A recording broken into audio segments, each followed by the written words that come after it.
guys, welcome back to Magic TV. My name's Craig. This is Matt. This is another Craig test. World of my own then, I'm only looking. It's a Matt test, dude. We're here on the Craig test. I'm not used to having cameras pointed at me. I'm just like, yeah, whatever. How's it going, bro? I'm good, you? You're good? Yeah? We're back with another Craig test. I'm in where the room. Matt is going to try and fool me with a trick that I kind of already know how it works. So this is going to be interesting. What the hell? Why are we here then? I know. So you give me a trick and go okay. learn that. So I sit up for. I mean, this was not a. I learned it last night, and Yeah, this is taken time. I know. And you already know how it's done. Well, no, I haven't watched the tutorial myself, but I've seen Seth do it. I'm friends with Seth Race, and it's based on one of my favourite plots in Magic, which is the blister effect. So I kind of have a rough idea. Oh, and if you go and watch the tutorial, it tells you what the gimmick is. I think I might get this one. If you watch the tutorial, it'll tell you. So no, the trailer actually. Oh, the shows trailer shows you what the gimmick is. Okay, brilliant. So there's a strong possibility I might get this one. I might know how this works. I don't know. Excellent. Let's have a show everyone the thing. But a lot of people are asking on Magic TV at the moment about blister effects. Now, which is what this is, and we'll talk about it in a bit. But I had a question on the Q&A last week about, hey, could you do a video on the top 5 blister effects of all time? I know you're new into Magic, and this is probably the first example of the blister I've never seen effect you've seen. before. But I mean, there are so many different versions of the blister effect. He talks about a few of them on here, and there's one, from what I can gather from what Seth says about this, there's one fundamental difference with this to any other. Okay. And I want to hear about what that is, but I'd like to see you perform it first, if that's okay. Okay. Yeah, I mean, my favourite up until this point was Branded by Tim Trono. And Branded was great because the gimmick was built into the lighter. Yeah. So you could bring the lighter out, which is what you needed in order to do the effects. Yeah. But the negative to that is you've had a very limited choice of card. Right. Well, within the first... Like, very limited. Within the first 10 seconds of this, you're going to figure out exactly what makes this different to all the others. Right, well, let's see it. I want to see it. Let's do it. Cool. Keep what you just said in mind. Okay. Okay? Yeah. Keep what you said in mind. Yeah. Pick any card off the top of your head. Anyone? Don't say anything out loud. Just pick any card off the top of your head. Got it? And what I need you to do, without showing me, without telling me Can I show anything, them? you can show them if you want. I'm going to turn around. I want you to write, when you write it down, just write, say you picked, like, I mean, just, if it was a number card, just write the number and then the symbol. If it was a court card, just write the letter and then the symbol. Got it. Any card you want in the world.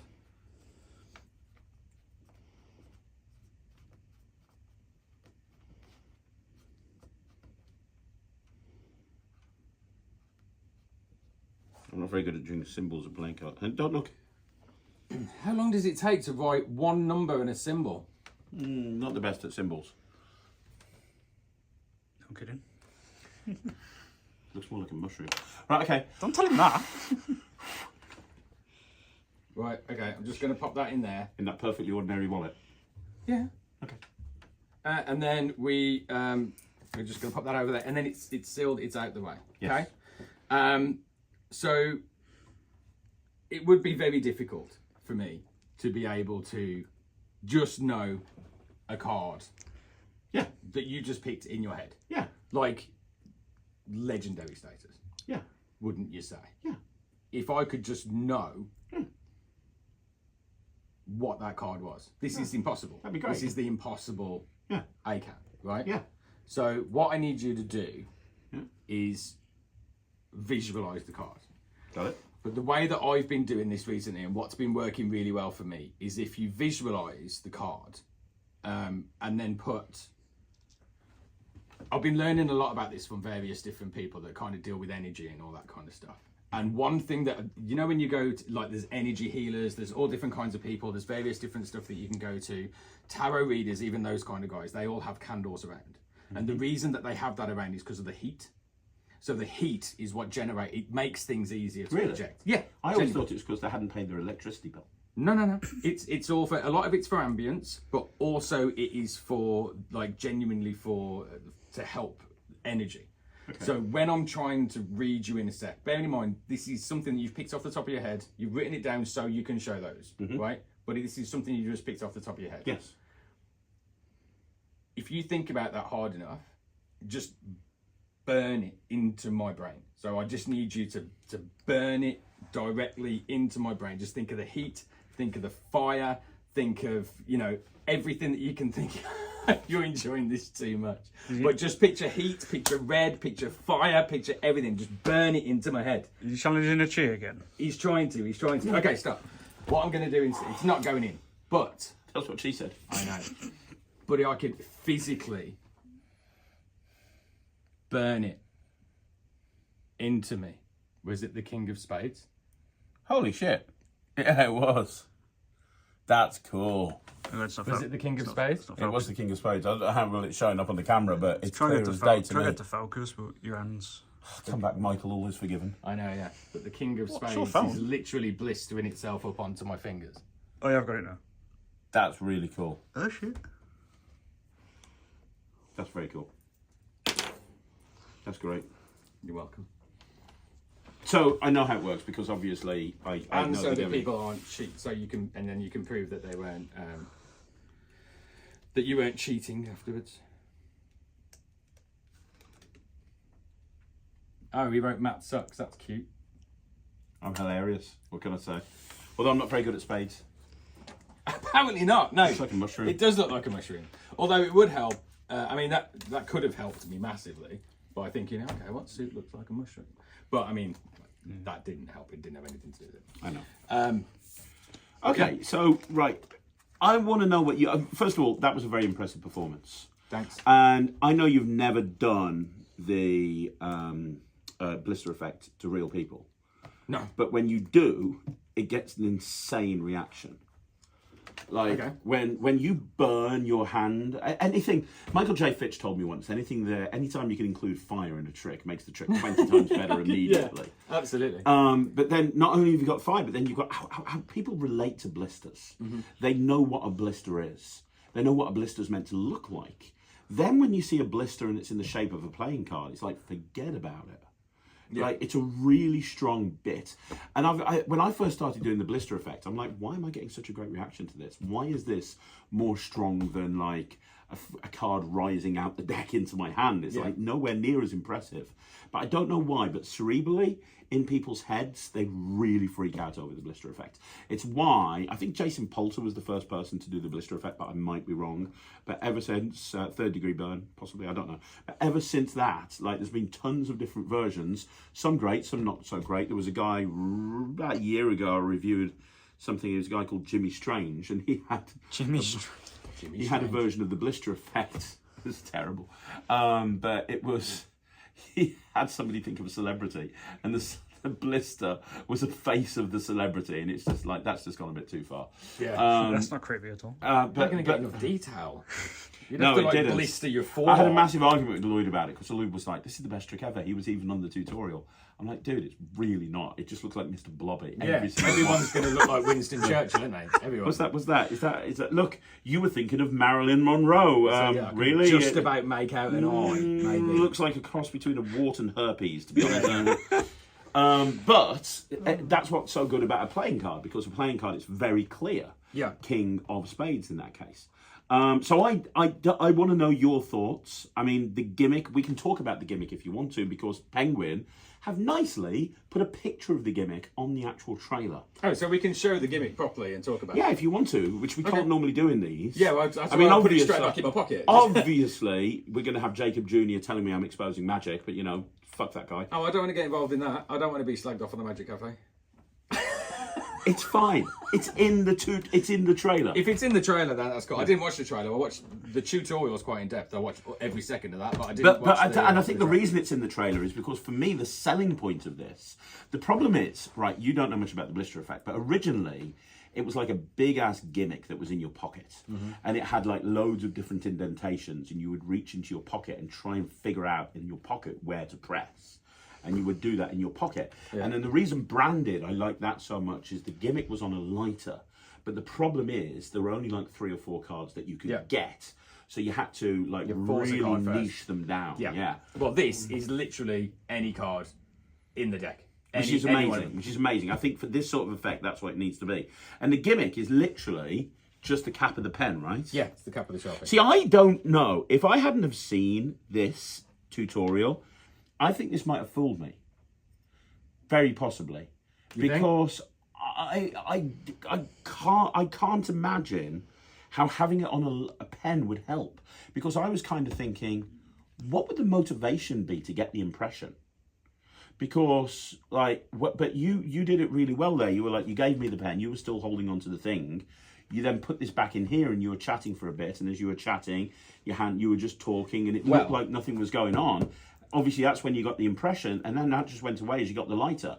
But I wouldn't have expected you to be able to get as many cards as you can just from holding a pen. It's literally just the lighter, just the lid of the pen. But I mean, there's five different routines that they teach on the tutorial. Okay.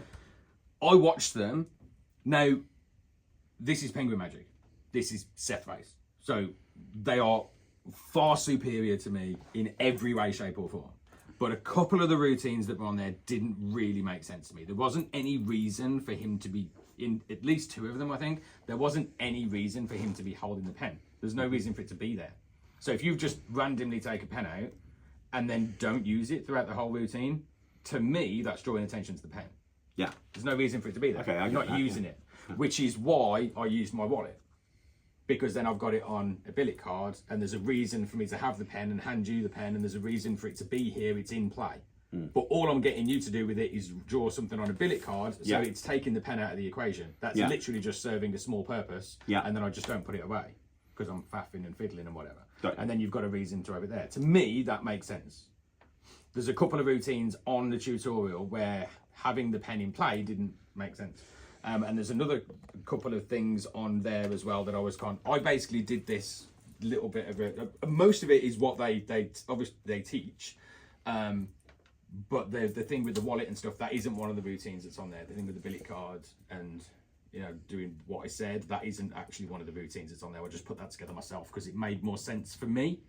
But there are 5 routines that you can have a crack at on there, because obviously he literally just goes, okay, thanks for buying this. That's the gimmick. Let's show you some routines. That's pretty much it. So he shows you a couple of prototypes and stuff that they made beforehand, and the evolution of this and how it got to this point. And then he does go into quite some detail about how to use it and the structure of it and why things are where they are and blah, blah, blah, blah. So it is in depth. He does explain it. I don't want to, make out like he doesn't. But then it's pretty much after he's explained what the gimmick is and how it does and how it works, you literally there's a bunch of routines on there, and you can go and pick the routine that you want and the one that works best for you. And I just took one of them and kind of adapted it to work best for me. Perfect. Yeah, but it's about an hour long, hour and 5 minutes long. Here's a question. Is it harder to get certain cards than others? Yes. It is? Yeah. The fact that you pick, I don't know how much I can say. Just tell us. The fact that you picked a court card helped me. Did it? Yeah. Okay. But it's not hard, it's just, the reason, like when I said at the start of this, it's not an overnight thing. You can't just go and buy this, sit in your room for an hour watching the tutorial, because it's only about an hour and 4 minutes, hour and 5 minutes. You can't just go in, watch the tutorial for an hour, come out at the end of it and perform it. You can't do that. Like, how long have I had this for now? Like, Yeah, about 2 weeks. And I got really lucky. So you have to, there's an element of practice involved in this. You've got to put the time into it. And the more time you put into it and the easier it gets for you, the more impressive it's going to be. But I mean, from a pocket management point of view, you got this. Yeah. And, you know what I mean? That's just great. You can just have that in your pocket and you're good to go. You take it out. And a lighter if you want to use the fire, you know what I mean? Which you don't have to. But yeah, so it's the more time you put into this, the less time in play the pen is going to have to spend it. So you, this is very different to the type of magic that you normally do. Yeah, it is very much so. Would you do this? I tried to make it as much my own as possible. Would you do it? I don't know. It makes me nervous. Really? Because if I had a lot more practice. I think, yeah, go on. If I had a lot more time with it and a lot more practice and felt more comfortable with it, then yes. I think it's because you're new, but what you to magic, just in general, that's not a diss. No, I know, I am, yeah. I think that sometimes you get nervous doing stuff if you perceive that there could be an issue during performance. Like, I'll openly tell you, so you saw the matchmentary, in the final of the matchmentary, Matt used velocity, Scott Alexander's bullet catch. And if you go back and look at the final of the matchmentary, you had a small problem at one point, which you fixed in performance. But since then, I keep saying to you, we've done many shows together, and I keep saying, let's do the bullet catch, let's do the bullet catch, let's do the bullet catch. And every time it's like, no. And then I forced you to do it in Hull the other day. I was like, we're doing it. I'm forcing you to do it. And it probably got the best reaction out of everything we did in the show. It was great. Yeah, there was a bit of a mental block there because it went wrong on stage in the theatre in front of 300 people. Things go wrong. That's the thing with magic. Yeah. It's not like anything you've done before. If you're a singer or you're in a band or you're a musician and you play the wrong notes, no one cares. Nobody cares. Nobody even notices. But things happen, like a string will snap in the middle of a song. And but even then, you've got band members that can probably wing it while you fix something or whatever. If you're an actor and you fluff a line, or you forget a line, it's just laughed off, generally as a rule. Always, but I know what you mean. You know what you're trying to say. There's normally a way out, but with magic, if you're on stage or you're in the middle of a performance and something goes wrong, and there's no way to fix it, it's the whole thing. This is where my lack of experience comes in when it comes to performing. And again, myself out of a situation. It's like going back to velocity. You had an issue with one particular point, didn't you? Yeah. You had an issue, without giving too much away, you had an issue with, I don't think it gives it away by saying you were worried that the ball was going to get jammed in the gun, in the chamber of the gun. And I gave you a solution. I was like, well, test fire it to show it's real. Then when somebody comes up on stage, do this. And you were like, oh yeah. And then that just completely fixed everything that you were worried about and was brilliant. And it's kind of sometimes fix that then. Well, I don't think it's broken. I don't think there's a no. I mean, fix the worry. There's no way out of that. Like, you've got to get that right. It's got to be on the mark. It's got to be got to be accurate. No, because you're forgetting, as a close-up magician, no matter what problem that you have with a card trick, it can be fixed with 2 words. Say it with me. Invisible deck. No, seriously. The invisible deck is the greatest out of all time. Whatever card trick that you get wrong, if you've got an invisible deck in your pocket, whatever card trick you get wrong, let's say you completely fuck it up and it's like the blister's the completely wrong card. You go, well, you probably thought I messed that up, but I've had a deck in my pocket the entire time. And you said the 6 of clubs, and you're not going to believe this because there's one card turned over in the deck, and that's the 6 of clubs. Lay people, here's the big secret to magic that will fix anything for you. They don't know what the end result is going to be. They don't know what the trick is. So because they don't know what the trick is, they don't know what the finale is going to be. So because they don't know what the finale is going to be, you can deviate through in any direction. It might be that this trick is that you get 2 magical blisters on your hand, but they're the wrong card. You go, oh my God, that was the card I was thinking of. But hang on a minute, it wasn't your card. What was your card? I've got a deck in my pocket. And boom, now you've fixed it. It's about being calm, cool, collected. It's about not giving away what the finale of the trick is so you can deviate in any direction. The other piece of advice I can give you... lying with confidence. Yeah. And the other piece of advice I can give you is that analyse every trick. So what I mean by that, and seriously do this, and if you haven't, you should do. Let's take Stebbins, for example, because I know you do that an awful lot. So let's take Stebbins. So your main Stebbins routine. Write down on a piece of paper every single way that the trick can go wrong. So, for example, what's the first thing that could happen? The spectator grabs the deck off me and shuffles the deck. What do I do if that happens? Well, I do this, or, well, I set my Stebbins up so it's a marked deck so I can go into a different method to achieve the same thing, or whatever it may be. Second of all, what's the next thing that can go wrong? What's the next thing that can go wrong? You work out every single way that every single trick can go wrong, and then you come up with a solution beforehand. Because here's the thing, in life and in performing, when we're stressed, we make bad decisions. Yep. Nobody ever makes a great decision when they're stressed. Nobody ever makes a great decision when they're stressed. And it's the same when you're performing magic. If you're performing magic and something's going wrong and it's all going tits up, what ultimately is going to happen there is you're going to start getting stressed and you're going to start making stupid ideas and stupid and like, oh, and I've seen it. I've seen people do it. I've done it. So the way to eliminate that is to make the decision before you're stressed. So if you have someone shuffle the cards in the middle of a Stebbins routine, that's a stressful situation. Shit, what am I going to do now? Well, if you've already thought this through and you've worked out what you're going to do if that happens, well, no longer are you making a bad decision, because your kind of brain goes, okay, I know what to do. I've thought this through. I go in this direction and I do this. And that's all I've done. You've seen me on stage screw up. See, that sounds like forward planning. But I know Craig Petty, and Craig Petty doesn't do No. You don't think I do. But I do. It's just I did this years before I even met you. He's actually admitting on camera that he thinks shit through, Jack. I do. Just never because thought I I'd tell say you it not to there. have a script doesn't mean I had one, didn't ever have one.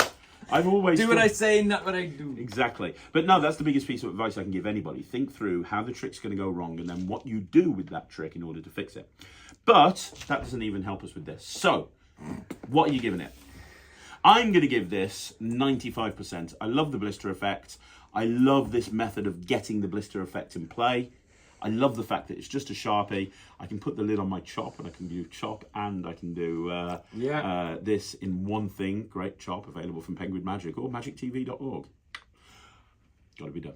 But I love it. 95% for me. I think it's great. It makes me nervous. And it's a lot of work. But I think if you could crack it and be confident with it and have it so that you could work out a routine where the gimmick is not in play for very long and it's not in your hand for very long, and you can kind of eliminate that away. Because I think if somebody saw that, if you were gigging and you had that out and somebody looked at it, it would be blatantly obvious what you were doing. Yeah. So you have to cover that the entire time. Yeah. Which is why when I handed you the pen, I took the cap off. I don't think nobody would notice that sort of thing. It's only honestly, you could come on. You've seen me do card under box, where I load an entire deck under a box and it's sitting there for like 30 seconds while I'm chatting to everybody, holding one card, and it looks like a deck of cards. Yeah, no, I agree. I do a routine called OmniPen, which I released many years ago through World Magic Shop, which is a see-through pen. It's like an Omni deck, but a pen. It's a see-through pen, right? A completely see-through pen, but with a black cap on. I give them that to hold during the course of an ambitious card routine, but because they're focusing on the deck, they never notice the fact they're holding a see-through pen. So at the end, when the deck turns into a glass block and they freak out, I go, by the way, look at the pen. And they've been holding this pen for 5 minutes, and they didn't even notice, and they look down at it, and now the pen is see-through, and they freak out. You'd be amazed at what you can get away with in the real world if you have the balls to actually try this is it. This and is I would literally give this pen to a spectator. I'd say, hold on to that for a minute. I'd give the pen to the spectator, and they wouldn't notice it as long as your misdirection was strong enough. So I would need time in order to be able to get this right to a point where I'd be confident enough to go out and do it. And I'm not saying that that's a bad thing. You know, most things in life that are really good are worth working for. So I think if anybody, there's pretty much everybody that's watching this has got more skills than me already. So I think that most people would be able to go out and do that really quickly. I think for me, it would take a little bit of time because I just want to get confident with the lid in my hand and be able to, without looking at it. So what are you giving it? 79% is the best rating you can give it if you're not going to do it. Anything, if you are going to do it, it's over 79%. See, I've kind of taken it as a bit of a challenge, so I do want to do it, and the actual effect itself I really like, and it's cool, and you can use flames, and I reckon I could work it into my kind of style. So I'm gonna go 80, 80%, and then it may increase when I've started doing it. I'll come back to you on that. Come back to me. Come back to you. But 80% from Matt, 95% from me. That's another Craig test in the bag. Matt, once again, thank you for joining me. I really appreciate it. Welcome. You're amazing, as normal. We'll be back again next Tuesday with another Matt test. If you want to see a really good magician as opposed to Matt, then come check out Magic TV tomorrow when Ryland's here. And I'm not arguing with you. No, me neither. Love you, man. I'll see you again next week. Say bye, Matt. Bye. That's another Matt test. Oh no, it's a Craig test. That's another Craig test in the bag. See you next week, everyone. Oh, join the NETRIX. It's awesome. Tell them. Are we done now? Can you go sell something? That was like the longest outro ever. I don't go sell something. Okay. Bye. See you later.